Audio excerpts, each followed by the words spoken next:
tribalism is not helpful to us. Right. And so if we can work together, Algorand just mentioned that they're going to work on this, we're going to work on this, and we're going to make sure we start to talk about whether we can collaborate as well, so it's good. Oh wow, yeah, fantastic. Possibly. That's and we're going to talk about how we can collaborate with the things you were talking about for scam identification and dealing with it. I think that we can work together in a lot of ways as an industry. Welcome back, ladies and gentlemen. This is the Bearable Bull here. And I got this aggressively average content for you today. As ladies and gentlemen, that was an emotional video for me to watch. All of you know that XRP is my largest holding in crypto and takes up the biggest part of my portfolio. But you also know that HBAR is my second largest crypto holding. Watching Brad Garlinghouse and the co-founder of Hedera talk about collaborating, working closer together, genuinely brought tears to my eyes. I told every single one of you tribalism in crypto is toxic. There is no reason for it. We do not need it. It does not make us more money. So looking at the collaboration take place with my two largest holdings is exciting. Throw Algorand in there, and you have a trifecta of powerhouses working to better the crypto industry and make more money for all of us, crypto investors. This is what I like to see, and this is what the crypto community needs. Get excited, my friends. It's a special time in the crypto industry. Now, we're going to continue discussing all the happenings from Davos, because it's important you guys all continue to remain informed about what the most powerful discussions are in the mainstream and also behind the scenes at the World Economic Forum. These political elite are the ones that decide our fate. These people lay out the agenda in front of you.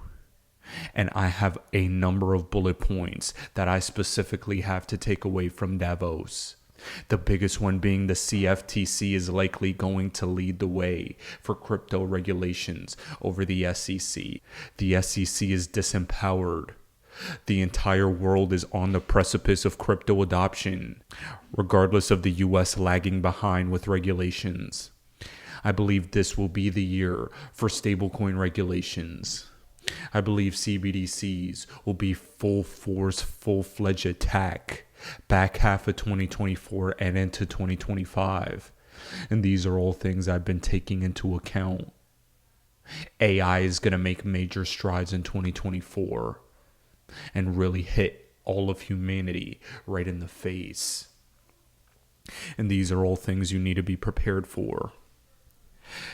All I'm doing to prepare for the world completely shifting, resetting, and having a technological renaissance, if you will, is betting my chips on the right horses. A lot of people want to critique and say, hey, Bull, you're just over here talking about XRP every day, and you've been wrong into infinity and beyond. And that couldn't be further from the truth. We've been absolutely right. We've been right about everything.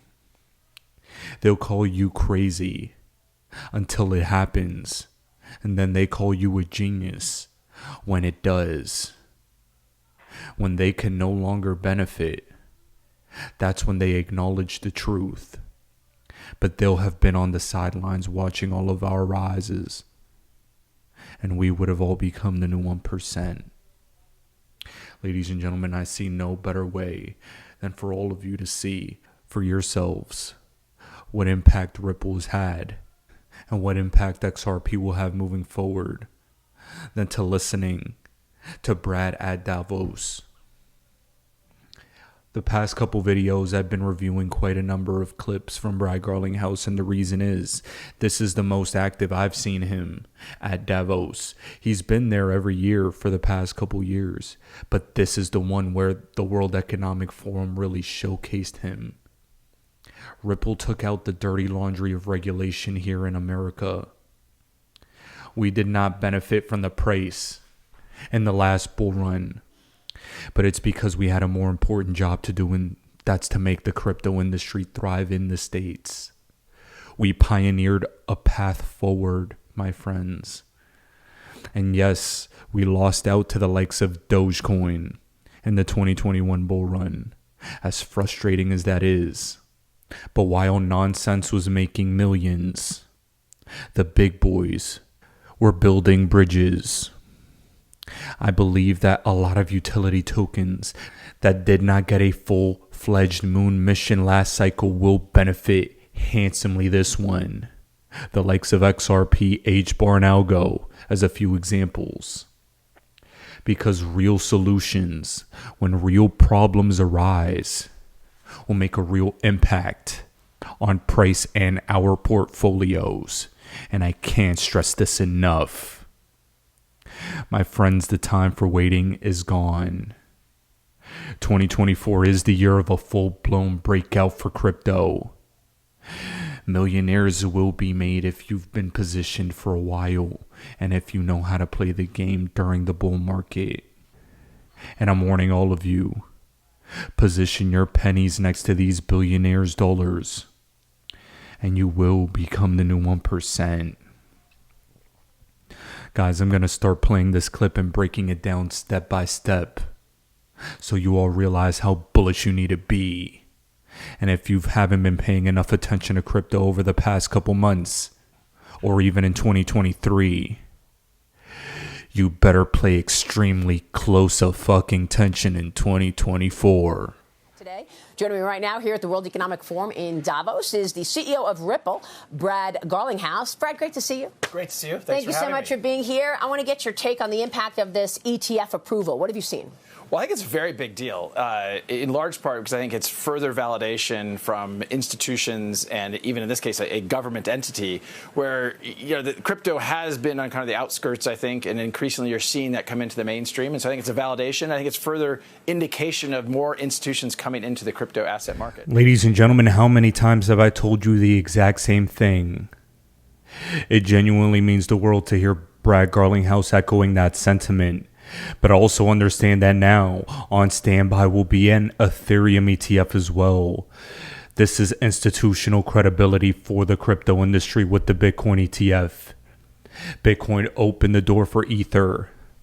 And roughly around the same time an ETH ETF will get decisions made on it in March, April. The conclusion, official total conclusion of Ripple versus SEC will come, and that will only add more fuel to the fire of the crypto industry's growth. And Ripple enables global financial institutions. Take us through that. How? So Ripple at its core, we sell blockchain technologies and solutions to enterprises. We focus primarily on financial institutions. We started with a payments solution to settle cross-border settlement for banks, for PSPs. Typically, cross-border payments have been slow. They've been expensive. Using these technologies, we can dramatically reduce the cost and increase the speed and efficiency. And now you're seeing financial services institutions try to get their own strategy with regard to blockchain underway. How has that changed the dynamic for Ripple? Well, I think anytime you have a new technology, it's nascent, and although crypto has kind of been around for 10 or almost 12 years, let's say, it's still new. And I think you have a lot of large organizations, even JP Morgan, despite Jamie Dimon's comments about how he thinks about crypto, they're investing heavily in blockchain technologies. Now, that being said, I think in order for blockchain to thrive and for the largest population to benefit from these technologies, you can't have insular closed networks. Like the whole point, it's kind of like the internet. The internet opened up networks. You had AOL and CompuServe and Prodigy. Along comes the internet to create interoperability. Crypto does that and can do that across many banks and to provide dramatic improvements to how we think about money movement and really any transaction. And ladies and gentlemen, what you all need to remember is this. All this interoperability is going to win over the walled garden one coin approach.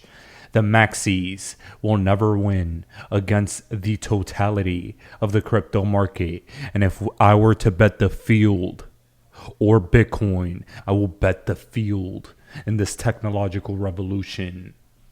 I think all of you in the general crypto community and XRP community especially agree with me. And that's the big reason why we're here. And that's why I have to say that that video I played in the beginning was so important to me. That is happening at a grand scale right now. And despite how nascent this technology is, we've seen higher prices from XRP in 2017. XRP was $3.50 based on absolutely nothing but a rumor that we were going to get listed on Coinbase. Now, look at everything that's under the hood. Fundamentals don't matter in regards to price until they're the only thing that matters. Until you need those solutions. And in 2024, I believe XRP is going to be needed by the global system. And I think there are going to be numerous XRP catalysts that trigger our price action. And with any new technology, I question whether or not those writing the laws around the regulation framework really understand the technology. Now, recently, you called the Securities and Exchange Commission Chairman Gary Gensler a, quote, political liability to the United States.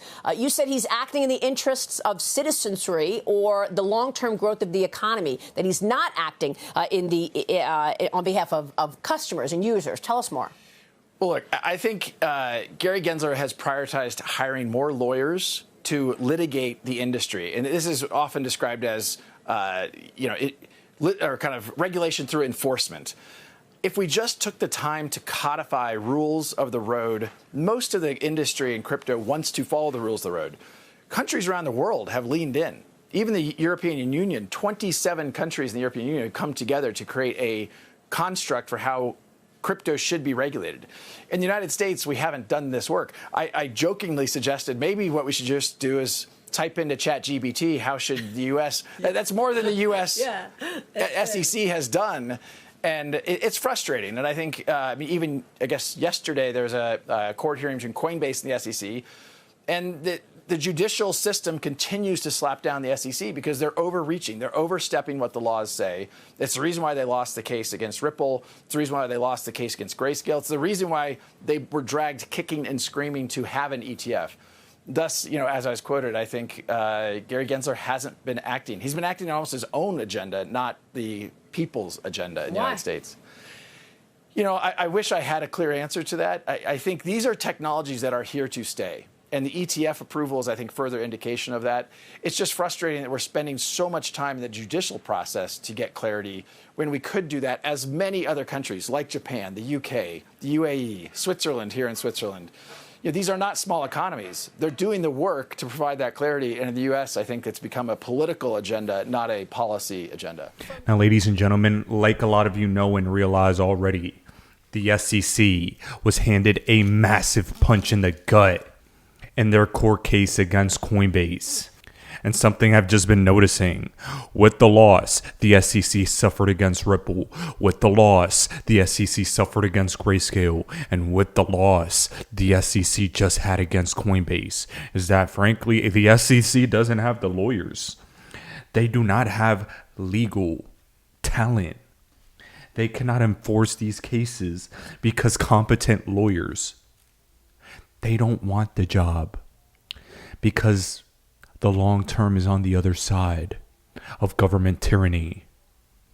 And ladies and gentlemen, we're going to be in for such better times in the crypto space. It's not even funny. We are past the now we try to fight you phase. And we are in the now we win phase. The saying goes, first they ignore you, then they laugh at you, then they try to fight you, and then you win. They ignored us in 2017. They laughed at us in 2021 with the stupid NFTs and JPEG monkeys. They fought us in 2022 and 2023 with all these lawsuits. But in 2024, we fucking win. From someone who studied this as many years as you have, what would be the proper framework on a regulatory environment that needs to be in place? Well, I think the number one thing I think about is not about regulating the technology. It's about regulating the outcomes and the activity. Just because we have new technologies, we should still care about things like KYC, know your customer. We should still care about anti-money laundering, AML. Those are principles that are I think, sacrosanct. I think the U.S. SEC has been trying to expand their remit to say, well, this new market, a $1.7 trillion market of crypto assets, is going to be under the remit of the SEC in the United States. The law does not support that. The CFTC is a much more natural regulator. And, things people will say, well, what about FTX? And, ironically, Gary Gensler was meeting with Sam Bankman-Fried repeatedly. FTX isn't about a crypto fraud. FTX is about a fraud. It happens to have been crypto, and it definitely was a self-inflicted wound for the industry. But one of the reasons I'm excited for what is ahead in 2024 is the headwinds of these self-inflicted wounds have largely abated. Are you clear on who the regulators are? Because it seems like there are still questions, SEC, CFTC, or maybe everybody. Well, in the U.S., there's still confusion, for sure. Outside of the U.S., and the reason why Ripple has continued to grow very quickly outside the U.S., 95% of our customers are non-U.S. financial institutions. 75% of our hiring last year was outside the United States because of this. But yet, if you go back to the earliest days of the Internet, the U.S. did the work and provided clarity of how the Internet would be regulated. And the Internet today is, on a geopolitical basis, has benefited the United States more than any other country. It's a great point. I want to get your take on what the CEO of Circle said. He says he sees a strong chance that the U.S. passes laws for stablecoin issues this year. Brad, tell us about the stablecoin and the potential looming regulation there. So I think the regulation there is appropriate. I think it is the priority on Capitol Hill. I've spent a bunch of time in Washington, D.C. The U.S. Treasury, stablecoins, 95+% of the market of stablecoins is the U.S. dollar stablecoin. You have Tether, you have USDC. And I think the U.S. Treasury wants to see that those laws passed, and I think they will be pushing Congress to act. And I think that's good. That's forward progress. There are new dynamics of what stablecoins mean to financial kind of settlement. And so I think the CEO, Jeremy Allaire of Circle, is correct that that'll probably happen in the first half of this year. Now, guys, that is an important point I don't want you to miss. Regulation is coming this year, starting with stablecoins, off the heels of the credibility of the Bitcoin ETF and also the lost credibility of the SEC. I think the CFTC will become a main regulator of crypto. Cryptocurrencies are going to begin being called an asset class as opposed to a currency, and that's going to be an important distinction for the mainstream and our lovely boomers to try and wrap around their heads. Oh, my friends, 2024 is going to be the year boomers en masse get into crypto. And if there are some boomers watching, no, this isn't to make fun of you, but this is to give you a signal that your additional boomer friends will be an exit signal.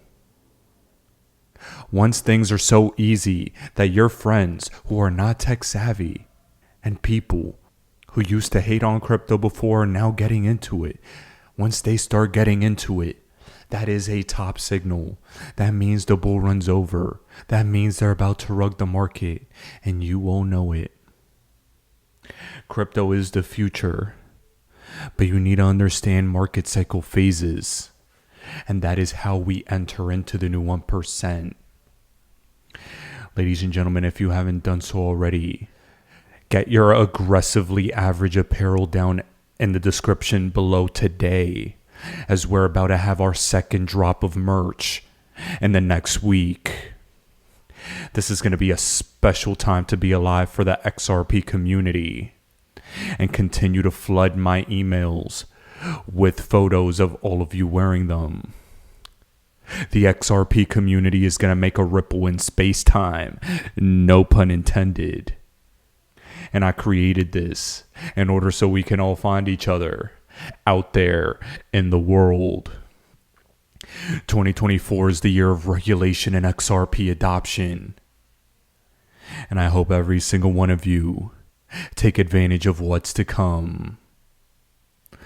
Guys, please watch my previous video where I had a powerful interview with Proppy, and off that interview they're up 25% on the day.